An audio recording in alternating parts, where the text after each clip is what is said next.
तो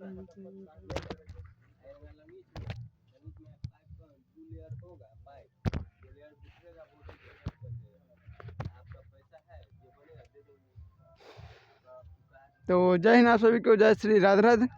तो जैसा कि मालूम हम लोग का कि भारतीय संविधानिक क्लास चला है और आज हम लोग का जो क्लास होने वाला है 16 क्लास, ठीक है 16 क्लास है।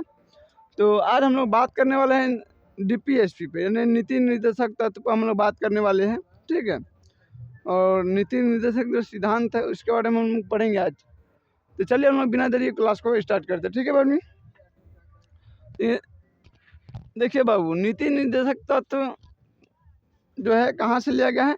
तो आयरलैंड के संविधान से लिया गया है, ठीक है। कहाँ से लिया गया है? आयरलैंड के संविधान से लिया गया है और ये भाग 4 से लेके भाग 4 में है, ठीक है। और अनुच्छेद कहाँ से है? तो 36 से लेकर 51 तक है, ठीक है। लाइट को थोड़ा ऊपर कर दीजिए। अनुच्छेद कहाँ से है? तो अनुच्छेद 36 से लेकर 51 तक है, ठीक है, जो डीपीएसपी की बात करता है और भाग 4 में है। और किस देश से लिया गया है? तो आयरलैंड के संविधान से ये लिया गया नीति निर्देशक तत्व का सिद्धांत। अब हम लोग चालू करते हैं इसको प्रॉपर पढ़ने के। देखिए, इसे न्यायालय द्वारा लागू नहीं किया जा सकता, ठीक है। जो आप नीति निर्देशक तत्व है ये न्यायालय द्वारा लागू नहीं हो सकता, यानी ये कानूनी अधिकार आपका नहीं है, ठीक है। यानी इसे वैधानिक शक्ति प्राप्त नहीं है। डीपीएसपी को वैधानिक संविधान के द्वारा ये जो है शक्ति प्राप्त नहीं है कि हाँ आपको चाहे किसी भी राज्य सरकार को ये लागू करना ही लागू, ठीक है। उनके ऊपर कोई प्रतिबंध नहीं लगाया जा सकता है राज्य सरकार पर, ठीक है। तो ये क्या है, वैधानिक शक्ति इनके बल प्राप्त नहीं है, इसलिए इसको कानून द्वारा आप लागू नहीं कर सकते हैं। किंतु फिर भी इस भाग को अधिक तत्व देश के शासन में मूलभूत है, ठीक है। ये जो है डीपीएसपी है, फिर भी देश के जिम्मेदारियों में एक मूलभूत जो क्या है भूमिका निभाता है, ठीक है। डीपीएसपी तो देश के अब जैसे कि आप लोग समझिए कि पंचायती राज है, आपका कानूनी अधिकार नहीं है कि हाँ जो आपका गवर्नमेंट है, सरकार है, वो आपको पंचायती करने का जो कि आपको प्रोवाइड करवाबे करे, कि हाँ न्याय होबे करे, ठीक है। तो ये आपका वैधानिक जैसे अथी में देखिएगा मूल अधिकार में, तो इसमें आपका क्या है वैधानिक अधिकार है कि आपको कोई भी दिक्कत होता है आपको कानून क्या है आपको प्रोवाइड करवाएगा, उसको संरक्षण करेगा। बाकी इसका कोई गारंटी नहीं है, राज्य सरकार चाहे तो आपको दे सकता है, राज्य सरकार चाहे तो नहीं दे सकता है। कौन चीज़ आपको व्यवस्था नहीं करा सकता है या करा सकते हैं, उनके ऊपर निर्भर करता है, ठीक है। ये मूलभूत है और विधि बनाने में इन तत्वों का लागू करना राज्य का कर्तव्य होता है।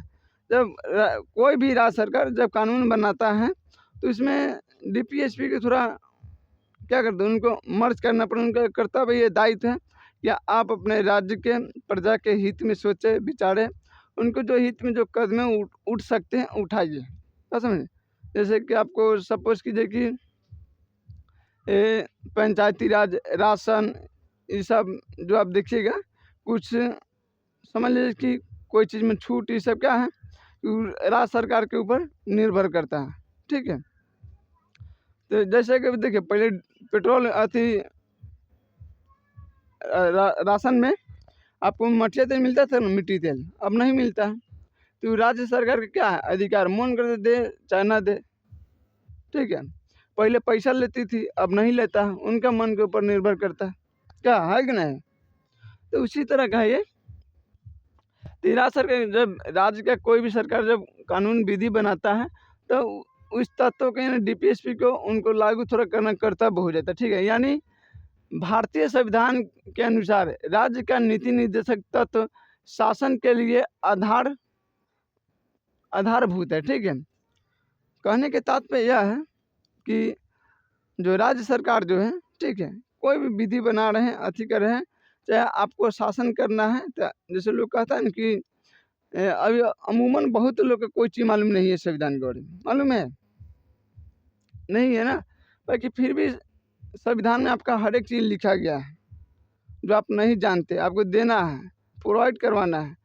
तो मानिए कि जैसे हम यहाँ का भी क्या है, यहाँ के राज्य सरकार है, ठीक है, और आपको कोई चीज़ मालूम नहीं है, संविधान में लिखा गया कि हम मन के ऊपर निर्भर करता है कि आपको दे या ना दे। देखिए एग्जाम्पल के लिए देख लें कि जैसे आप हमारे यहाँ कोचिंग में हैं ना, हम आपको पढ़ा रहे हैं, ये हमारा क्या है, अधिकार है। जब हमारे कोचिंग में कोई आ रहा है तो आपको पढ़ाना हमारा अधिकार है और आपको शिक्षा लेना आपका अधिकार है, ठीक है।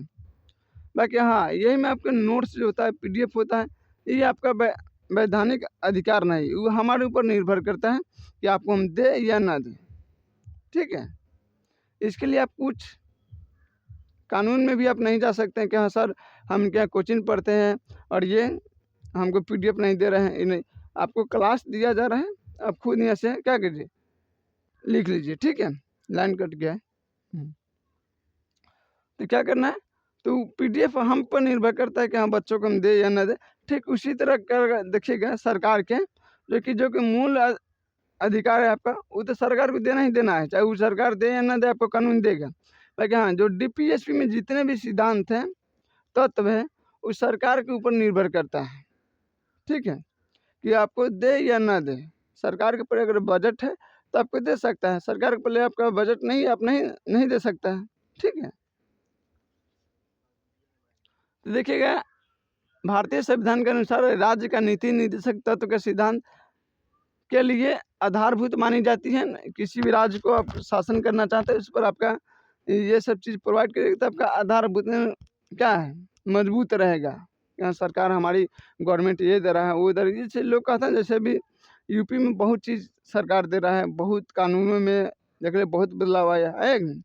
तो इससे क्या कि प्रजा ठोस बनता है कि हमारे सरकार हमारे लिए सोच रहा है, हमारे लिए कुछ कर रहा है।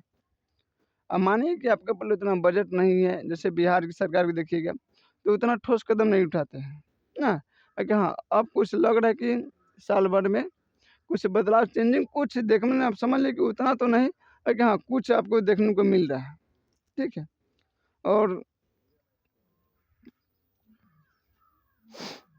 तो भारत के संविधान में कल्याणकारी राज्य की जो कि कल्पना का समावेशन किया गया नहीं, भारत के संविधान में डीपीएसपी में जो लिखा है, ये भारत की क्या है, कल्पना किया गया, क्या आप राज्य हैं तो अपने प्रजा के साथ इस तरह का क्या कीजिएगा, व्यवहार, ये चीज़ प्रोवाइड करवाइएगा, हर चीज़ निःशुल्क दीजिएगा, मतलब ये सब कुछ कहा है। बाकी हाँ, आपके ऊपर बजट के ऊपर निर्भर करता है, ठीक है, क्या बजट के ऊपर, ये नहीं है कि आपको प्रोवाइड कराए नहीं करवाएं, आप प्रतिबंध है सरकार के, तो सरकार के ऊपर नहीं है, ठीक है।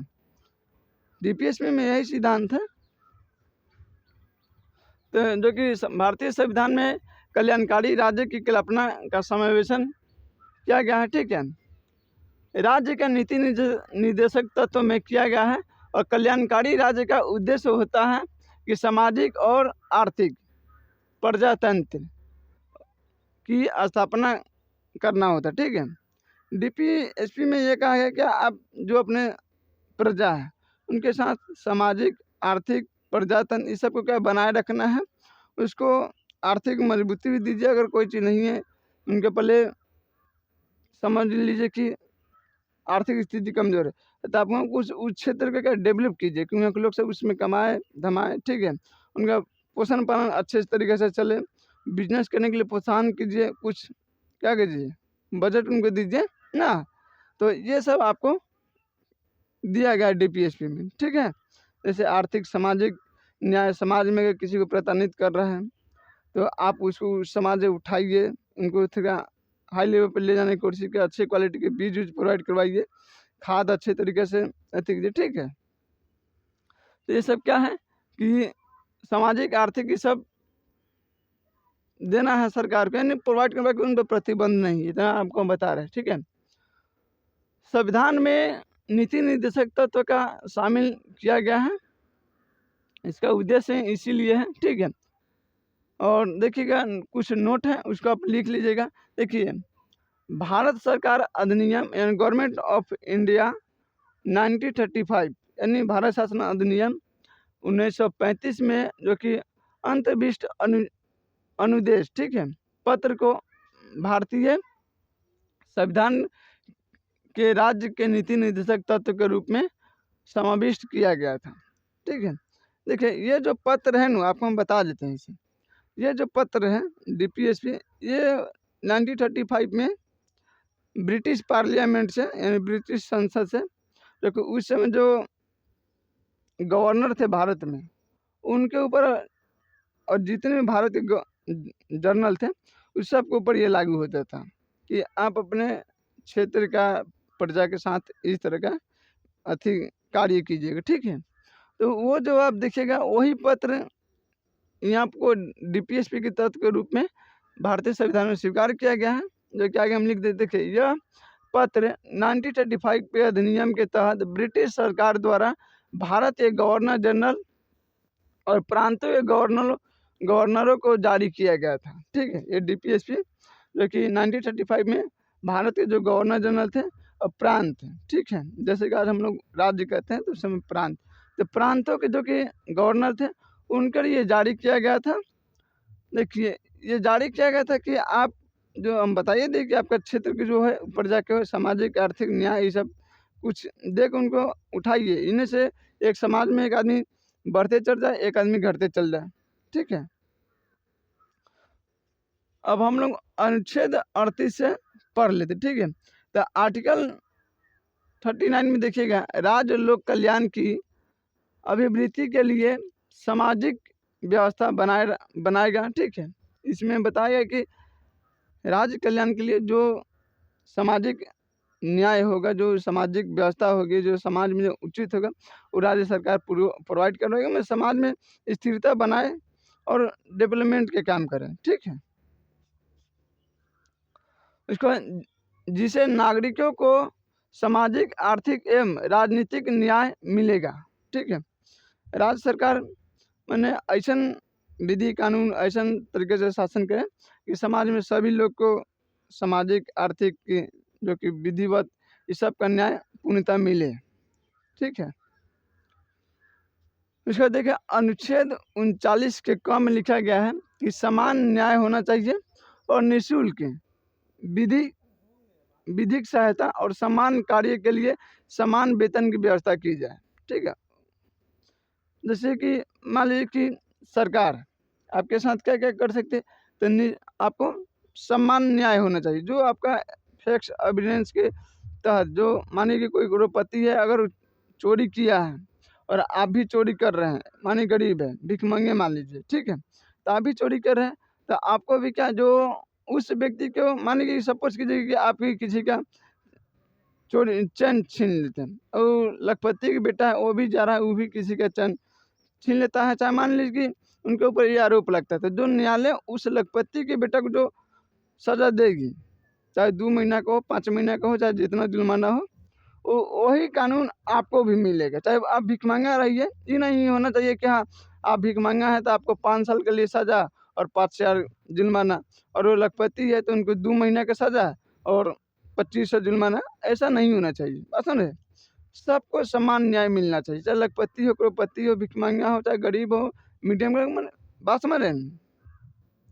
निःशुल्क विधिक, जो हर एक राज्य का एक दायित्व है कि एक सरकारी वकील के, मानिए कोई व्यक्ति अपना केस बाई जब किसी कारणवश हो जाता है या कर देता है, अगर उनके पहले केस लड़ने के लिए पैसा नहीं है, ठीक है, तो हर एक राज्य अपने कोर्ट में जो कि सरकारी वकील के नाम सुनते होंगे ना, वो निःशुल्क उस व्यक्ति को वकील देंगे और वकील निःशुल्क में क्या करेंगे, उनका केस लड़ेगा।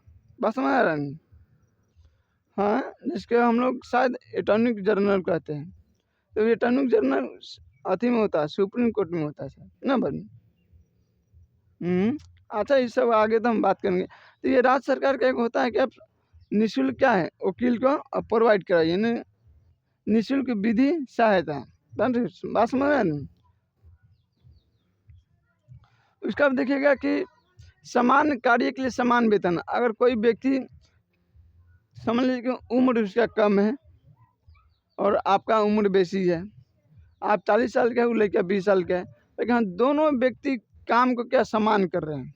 वो भी 10 ईंटा ढो के 2 तला पर ले जा रहा है, वो भी 10 ईंटा उठा के अपन 2 तला पर ले जा रहे हैं, ठीक है।